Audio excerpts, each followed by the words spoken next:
The world today is fractured and divided across several lines and aspects: political, social, cultural, national, ideological, and even technological. These issues impact our societies locally and globally, and that necessitates discussions in forums like these to address those divides. In this next session, we have a panel discussion on the role of literature in a fractured world. I invite Aminatta Forna, Mr. Vijay Balan, and Nirmala Govindarajan for this panel discussion. Good evening, everybody. So I guess the session's already been introduced, and here we are again to talk about the role of literature in a fractured world. Okay? So the first thought that really comes to mind is, why really is the world fractured?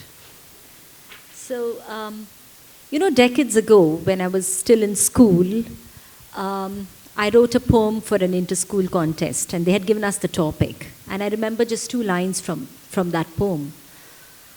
Apartheid, casteism, racism, war, is this all we are living for? And at that time, I was able to see the cracks in the human spirit. And decades later, more than 3 decades later, I just feel that it's worsened, and the human spirit has really gone so downhill that I don't know whether there's scope for resurrection. What do you think? Hello. Yeah, can you hear me? So if I can take what you just said and turn it upside down, I actually think that it is really part of the human condition, in that the world has always been fractured. And let me explain what I mean by that.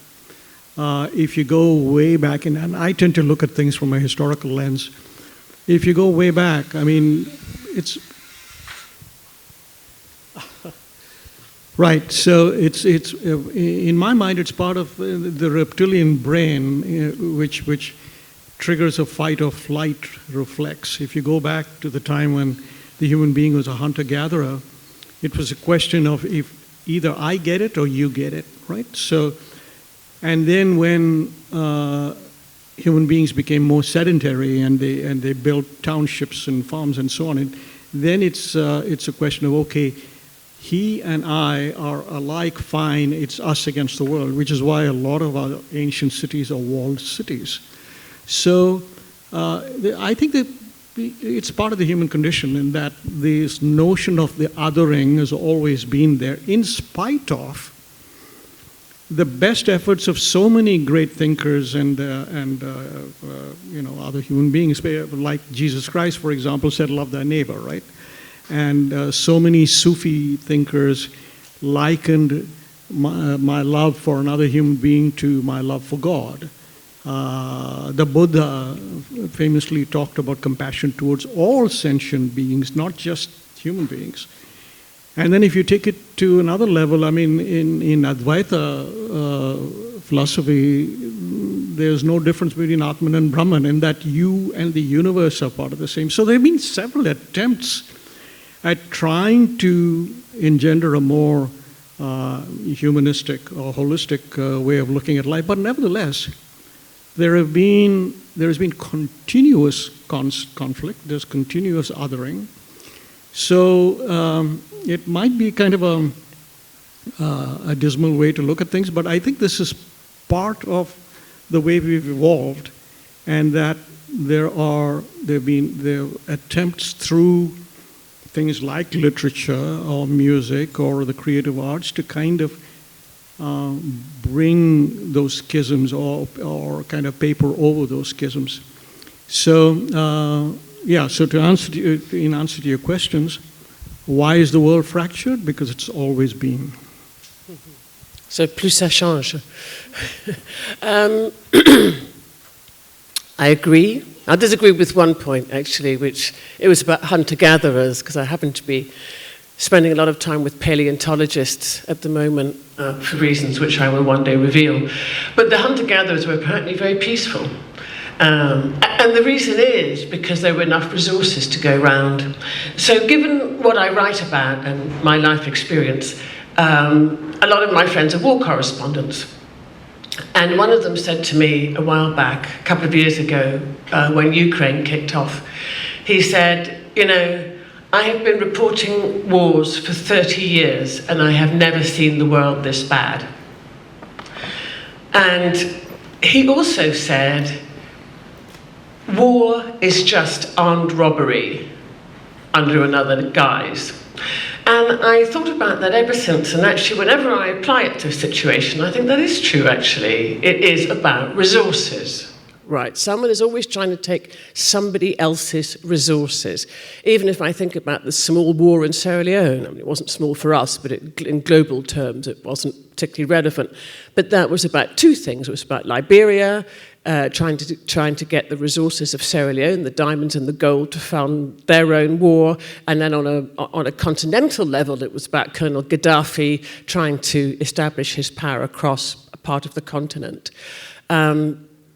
If you look at Ukraine and Russia, you can say the same thing. And then you can take it right down to a personal level, an individual level, and think, you know, what's happening within societies. I wrote, let me digress a second, because I wrote about the Sierra Leonean civil conflict, but then I became really interested in the Yugoslav civil conflict because it was happening at the same time. And I often begin a book with a question. And the question with the Yugoslav civil conflict was, how do you get a neighbor to kill a neighbor? Right, people have grown up together, how do you make one kill the other? And it turns out to be resources. One person wants what somebody else has, and under the guise of war, they get the opportunity to take it. And almost every story personal story that I ever came out of that war, where these things had happened, where neighbor had turned on neighbor, it was over the house, it was over land, it was over car, rug, jobs, position. What I see within a society, I see two things happening, right? I see at the macro level, I see basically kind of big global shift that's happening where one empire is coming to an end, and that's the American global domination, and Russia and China are beginning to become leading world powers. That's one thing that's happening. And then on an internal level, within countries, what I see are people, the order within the country is shifting, right? People who previously had less are now saying, no, actually, this isn't fair, I want more. This is very much what's happened in the United States since the civil rights era. People have said, we're not taking this anymore. And another group of people have said, well, hold on, actually, we kind of like it where we are. I had a friend who was canvassing in Pennsylvania over the election, which is a swing state, or the swing state. He was canvassing on behalf of the Democrats. He is South African. He's a white South African. He grew up in South Africa in the age of apartheid, and he left in the 1980s because otherwise he would be conscripted into the army.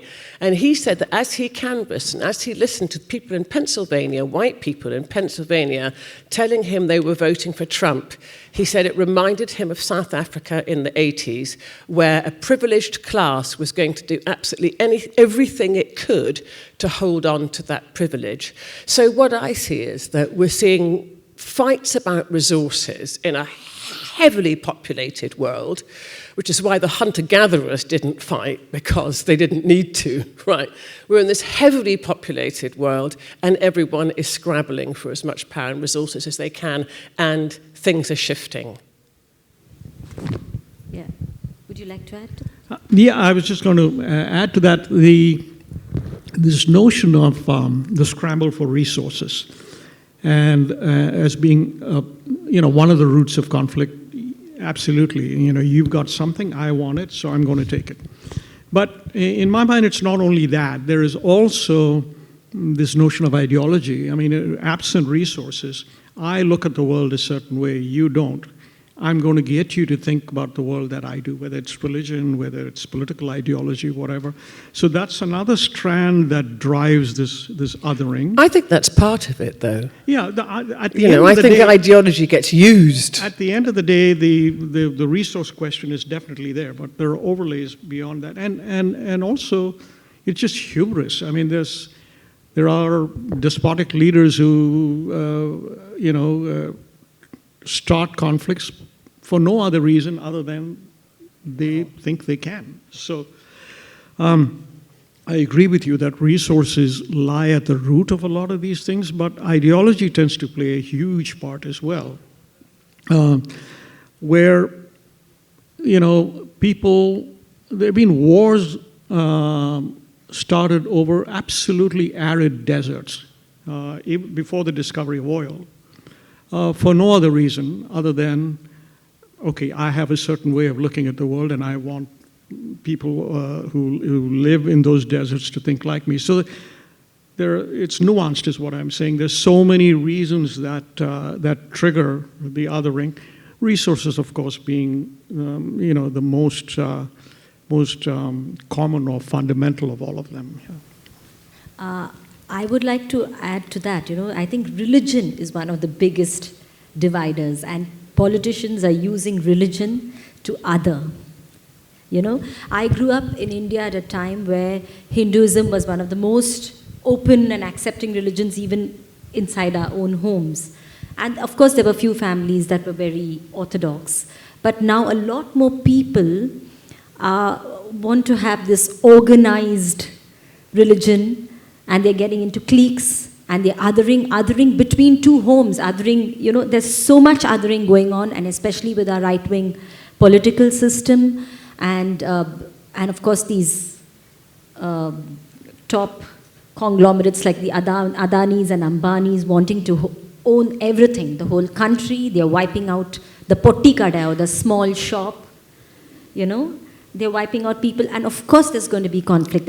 Right now there's probably internal conflict, and there is, just this sense of survival, but I don't know, it can break out into violence. People can start injuring each other anytime, and there's a lot of that sort of thing going on, And, yeah. So let me just add one thing. We're going to talk about literature, though, because not just war. But I mean, my thought is that religion is typically a tool, and nowhere more evident than America, where the Christian right seem to be the people with the least Christian values I've ever seen in my life. But anyway, we want to talk about, because we can talk about conflict and war forever, and of course it's nuanced and there are many, many layers to it, but should we talk about literature? Yes. No, I was just going to add one other thing. I was thinking about what you said about your friend saying that, who covered wars, saying that it was a he, right? He had never seen it as bad. And I think one of the reasons why that might be true is that the scale at which things happen is so much more vast, and communication is instantaneous. So ideas spread way faster than wildfire, and the scale at which the conflicts happen is at a completely different level than it used to. So that's it. So, all right. Yeah. So what really is the role of literature, in a fractured world? So, I look at literature, at least fiction, as the only democratic way of communicating what you want to say without being caught, because there's no freedom of speech anymore, at least in India and many parts of the world. Aminatta? I wish writers could save the world. And we do our best, and we do the thing that we can do. I mean, of course, we talked this morning about narrative identity, and not all writers are particularly helpful in this sphere. But those of us who would like to see the world be a better place, I think one of the best things that writers can do is to describe what's happening. And it's in 2015, just before I moved to the States, I was asked to make a keynote speech at a writers' conference in the States. And I came over, and My speech was titled, Where Are America's Political Writers? Because coming from an African country, writing was a political statement. I mean, you were expected to be a voice, and you took that role seriously. There's a writer called Helon Habila who told me a story. He's Nigerian, and he told me how when he told his mother that he wanted to be a writer, she burst into tears. And nobody in the American audience could possibly understand why, other than it meant that he wasn't going to have a decent salary and health care. But the reason was because she thought he was going to go to prison, because that was the role that writers played in that society. I worked with a woman called Caroline Forchet, and she writes what she calls witness literature, which is actually a phrase I use for what I do, witness literature. And she was taken to Nicaragua when she was a young poet by a Nicaraguan political activist who showed her all around the country the many atrocities that were taking place. And she couldn't understand what he wanted with her. She was a very young poet. And he turned to her and he said, "You're a poet. People will listen to you." Now, we're a long way from those days now, right? People don't listen to writers so much anymore. We don't have that kind of platform.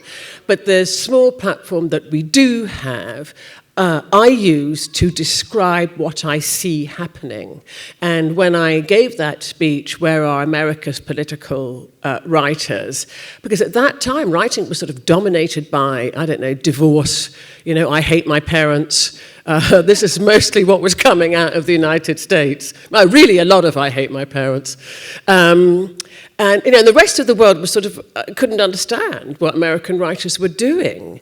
It turns out, actually, that there had been a prolonged campaign by the CIA to stop American writers writing politically that had begun in about the 1950s, and pushing this idea of art for art's sake. You mustn't be political. If you're political, it's not aesthetically pure writing. So that's a really interesting thing, and it had silenced American writers. And I'll finish on this note. Now we see something very different. We see American writers becoming politicized in a way that 10 years ago when I gave that speech, they were absolutely not. And the time has really come to stand up. So I'll stop there and let Vijay answer, but we'll see whether those writers can rise to the occasion in this country. So if the CIA is listening, this is not a political discussion. But I was thinking about, okay, what is the role of literature anyway? So I may miss one or two, but in my mind, it's got, I think every work of literature has got some aspects of what I'm going to talk about. The first part of it is to inform and educate, right? The second part of it is to introspect, really hold up a mirror and talk about the condition, social condition, human condition, what have you. The third is just to entertain, just to provide escape, enjoyment. That's another nuance. The fourth one is to espouse and spread ideas, ideology, religions, what have you. And the fifth one is to provide a platform for critical reasoning that you talked about in your earlier session. So, and there may be others as well. But in my mind, every work of literature tends to have some aspects of all of those. It might kind of be more pronounced on one or the other dimension than the others. And so that's kind of the framework in which I kind of look at all of this. And so it would be interesting to explore and discuss how the fractured world is affected. By the way, literature is actually a double-edged sword. It isn't as if literature or the creative arts always tend to bring things together. In fact, literature can actually divide. That one attribute that I talked about as being a vehicle for espousing ideas, depending on who is espousing the ideas and depending on what those ideas are, literature can actually deepen the fracture, right? So anyway, so that's kind of a broad framework that I have in mind in terms of when I look at this question. Yeah, yeah, true that. Literature can divide, and in India, I think a lot of people are funded by the right-wing government to say a lot of things without going deeply into it. But talking about the RSS movement and the role of Savarkar, and you have so many different topics that are emerging now that are swaying thoughts and swaying people because. And I find it to be a very political move as well, because the writers who have been working on the author Vikram Sampath, was also awarded the Sahitya Academy Award for his works that have led up to this. And he's one example, but there are many people that are writing in various languages. And also there are works of literature that have made an impact, there's across the world. So I have a few people, but Aminatta kind of tell us about it. Well, I mentioned witness literature, and the person who used that phrase when I first came across it was Nadine Gordimer. And Nadine Gordimer and the South African writers were really my inspiration when I was a young woman and when I began writing. I think that's probably who I was thinking about most. I don't mean aesthetically. I don't think my books have anything in common with Nadine Gordimer's. But it was the sense that they were describing something as it really was. And, I was at university when the apartheid movement was the dominant political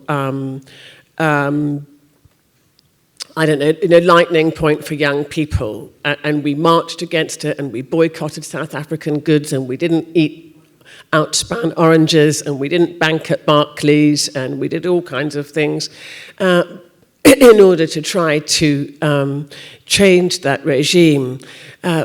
And the reason that we knew what was happening in South Africa was because of the writers. It was purely because of the writers, because the regime had done absolutely everything, not just, closed down, had complete control of the media, closed down all conversation, imprisoned very many people. But the writers, and particularly the English language writers, for the simple reason that they had access to outside markets. So they were able to smuggle their books out and have them published in the UK. And so that's what they were doing. And that brought the British public to understand what was really going on. And so what Nadine Gordimer describes witness literature, when she won the Nobel Prize for Literature, and she gave her speech, it was called Witness Literature, on witnessing, I think it was called. And she said, what writers do is they use the seventh sense of the imagination to describe what is really happening. And she made the distinction between witnessing at the first level of the person who actually witnesses the car crash, who was there at the moment. Then the next person would be the reporters and the pundits who talk about it on TV. But it's the writers who go deep, deep, deep down to describe not just what happened, but what is really happening. What is it all really about? When I was at university, and perfectly naive young woman, I had a boyfriend, and his father was a white South African. And we all got along perfectly well, but the father would always tell me that apartheid was nothing but the separation of the races. Right? That's all it was. Different schools, but there was nothing else to it. And, what was the big deal about that? Now, of course, I know he was a liar. He'd grown up in South Africa. He knew perfectly well that, the way in which the very, very many laws, and if you ever look at the laws that put apartheid into place, there were just hundreds of them, all about restricting the movement and ability of black South Africans. And if I hadn't read Nadine Gordimer when I was a young woman, I wouldn't have known differently. I wouldn't have known what was really going on. I would have, like a lot of people at the time in the UK did, taken him at face value. A similar example that comes to mind is, this goes back several hundred years, but it affects this country is Harriet Beecher Stowe, who wrote Uncle Tom's Cabin. And again, going back to this one of the roles of literature being introspection and holding up a mirror to society, her book was seminal in that it talked about what was happening to black Africans, during the days of slavery.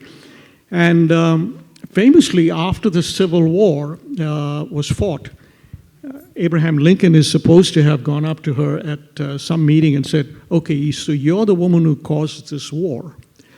So there are works of literature that can engender profound change, and that's one of them.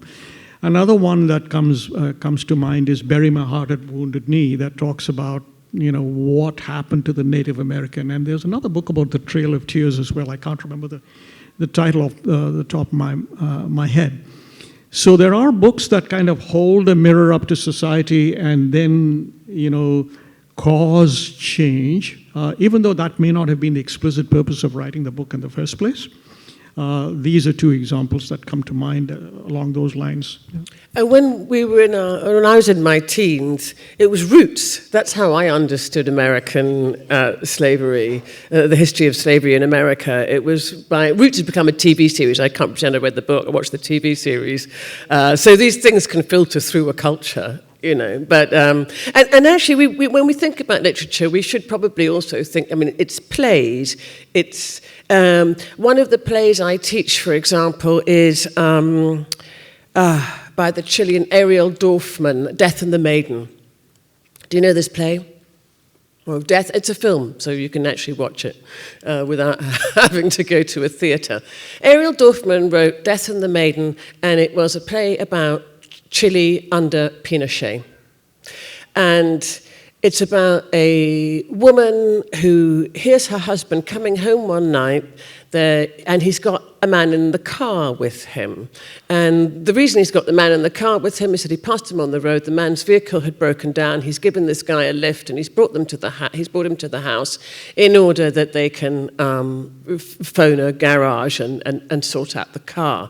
She hears this man's voice, and she recognizes the voice of the man who tortured her when she was a political prisoner. She'd been a youthful activist, a student, and she'd been arrested, and she was held and tortured and raped by this man. She recognized his voice.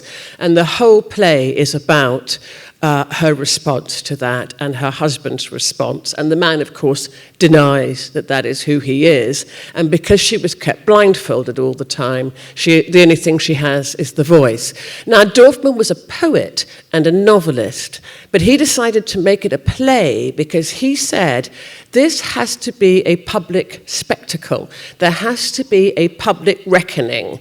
I want there to be, in the amphitheatre, I want there to be those people who supported Pinochet alongside those people who were his victims. I want this to be a public reckoning. So, and there's an example, I think, of what writers can do. Not always avert something, but create a moment of reckoning.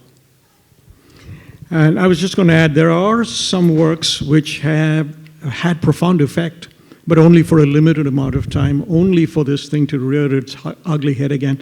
And the book that I have in mind when I say that is All Quiet on the Western Front. This was written right after World War I. And if you look at World War I, it's a completely senseless conflict. It was triggered by ego problems between monarchs, and it just completely chewed up an entire generation of young men. And so this book had a profound impact on society, but it only lasted 20 years before we had World War II.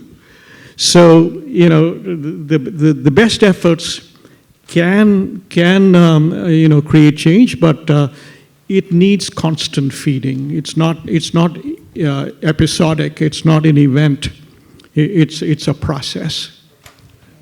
Yeah, and there are movements, I think the post-colonial writers across Africa have probably done a much, in the sphere in which they write, in which they operate, had much more impact than most politicians, actually. They really did address the questions of the impact of colonialism and offered a different narrative of what it was like to live under colonialism, as opposed to the narrative that the world had always heard, which was and actually to bring it back to religion, we gave them religion, we gave them education, we gave them democracy. Well, actually, no, you didn't.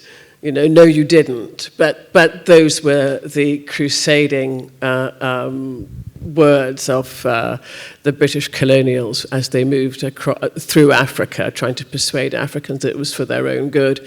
So, yeah, writing back, The Empire Strikes Back. Yeah. The Empire Writes Back, actually, is a very good collection of essays on post-colonial writing. Yeah. Actually, yeah, so, going to Asian voices, of course, they live in the western part of the world, as with Amitav Ghosh's Glass Palace, which it's a historical fiction, but it talks about the migration from Burma to India and Malaya and the whole context during the World War.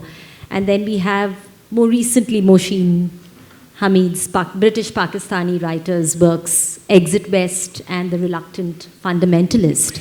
And Amitav Ghosh now writes about climate change. I'll be teaching one of his books on climate change this year to my class, Writing Through Change.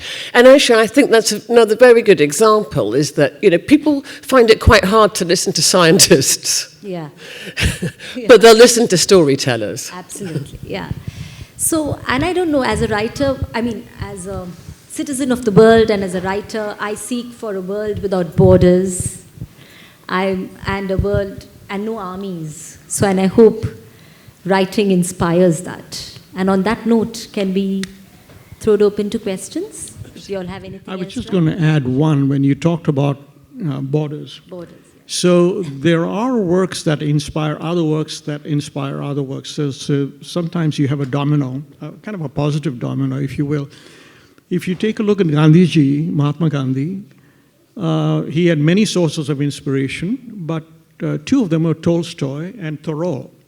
So the whole notion of nonviolence, which a lot of it has to do with his Hindu upbringing, and he comes from Gujarat, where there's a lot of Jain influence. But Tolstoy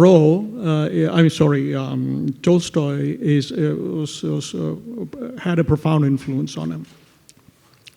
And from Thoreau, he picked up this whole notion of civil disobedience. So he put those two things together as a very, very effective weapon against the British Empire. So, but then Gandhi, in turn, through his writings, inspired Dr. King. So, across borders and across centuries, actually, or decades, these works can have domino effects. And so it's interesting. I live in Atlanta. If any of you visit Atlanta, please go to the Martin Luther King Memorial. It's just a fascinating place. It takes you through the entire history of the civil rights movement. But they do have a room that is just dedicated to Gandhiji, with artifacts and letters and all kinds of things. So I was just going to say, when you mentioned borders, it triggered this thought that it isn't as if a work is limited to just one part or one geography. It can skip both time and space. Go ahead. Yeah, so on that note, are there any questions? Thanks for your thoughts. So I hear a lot of what you said is that one is things are not that different in the world today, where it's always been in turmoil and it's always a cycle. It's I feel it's a way of also saying that climate change, for example, it's always been there, right? We've gone through the ice age and different ages, and that's how we've come to where we are today. In the same context, again, right? This turmoil's always been there, but in terms of where the world's going and where we really would like to see the world to go, and the compartmentalization that seems to be happening, right? Because again, I feel that in today's world, we already sort of bracket people into, you are always going to say in these words, or you're always going to speak in these thoughts, right? So I think it's getting more difficult to reach the other side. So as authors or as people who want to see the change, what do you feel that, what change is needed in terms of, how, what we write or what we read?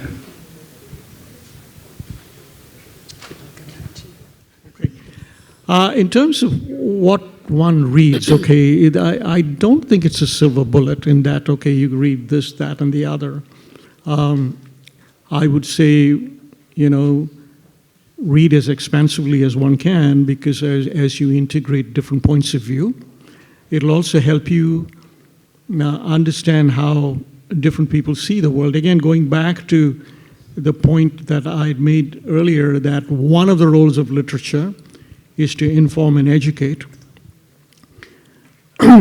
Understanding those different points of view, I think, will help you as a reader at least understand the other person. Because if you understand where they're coming from, there is the hope for a middle ground. Even if you look at the world very differently, if you are able to understand how the other person looks at the world, then I think there is a hope for a middle ground. So it is, I don't have a silver bullet, and that's you read these 3 books and you're going to be enlightened and forever be a peacemaker. I think a lot of it is reading as out of, let me put it this way, maybe this is one of the things that I do as well. I try to read out of my comfort zone.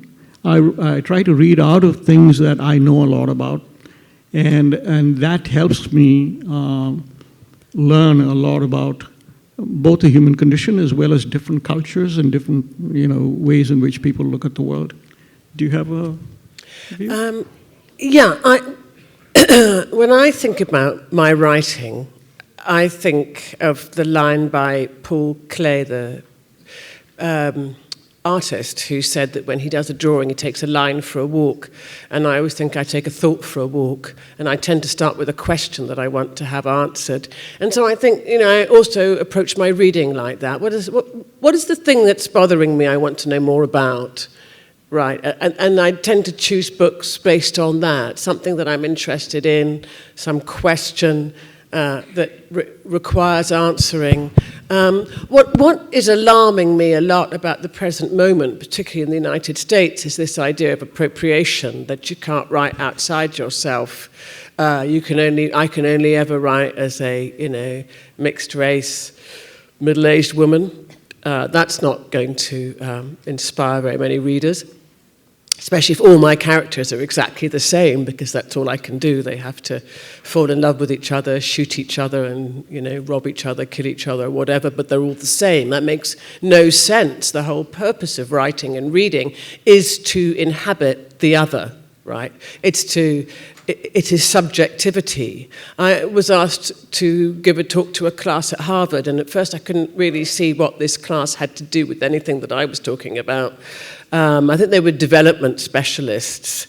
Anyway, some sort of maybe political science or something. But anyway, the professor said, I want them to understand subjectivity. I want them to understand what it's like to be in the position of these other people that they are going to go out into the world and who their policies will affect. And so this whole idea that we can't, this is what we really have to, this is a sort of current battleground for writers, really, is saying, no, the purpose of writing, it's an imaginative art, and the very purpose of it is for the writer to imagine what it's like to be somebody else, and for the reader to be taken into all those different experiences and minds. And my students are so opposed to the idea. When I heard you this morning saying you were going to write in the voice of a woman, and I've written in the voice of men many times, for your next book, potentially with a female protagonist, and I thought that's going to be very interesting in this day and age, because my students, they don't want to hear it. If a writer comes in and he's got a gay character and he's not gay, they think it's an atrocity, right? If someone is written outside themselves, and even when I say, but I've written a book in the voice of a white man, then they get a little bit more confused because that hadn't occurred to them that was going to happen. They thought it was always going to be white people taking black people's voices. But, I ended up, they're so resistant to it that in my last class, I took them to one of those escape rooms. Do you know what those are? No, you go in and you have to solve, they lock the door on you and you have to solve all these clues before you can get out. And I locked them in the escape room and I said, you're not coming out until you've written in the voice of another person, right? Until you've imagined what it's like to be somebody else in that escape room, but you're not. Writing isn't just testimony. It isn't just testifying. It's about imagining what it's like to be somebody else. Absolutely. So I was just going to add, so one of the books that's on my list, I haven't started reading it, but I do plan to read it, is J.D. Vance's Hillbilly Elegy, even though his politics are very different from mine. But I'm going to read it because I want to know where this band's coming from. Yeah, I'd say get your You can hands read on The the Art books of that the are Deal banned. as well. Get your hands on the books that are banned because they are the books that are worth reading. Yeah, there is a banned book list. I mean, it's always very hard when people talk about something like the role of literature in a fractured world. But I do always come down to this: is if we're so ineffective, because people will tell you no one reads this, that, and all the other. If we're so ineffective, why do authoritarians lock us up and kill us first? Absolutely. Thank you. I think time's up. I'm getting a signal from there. And if there are any more questions, they are around here and you can talk to them for a while. Thank you so much for being here. Thank you so much. We are deeply, greatly honored to have the three of you in our midst and hope that ALF will continue to host such topics and address such topics, and then we continue to have these discussions. This is not one and done. Please give a big round of applause for our dear guests. Thank you so much, Vijay, Aminatta, and Nirmala.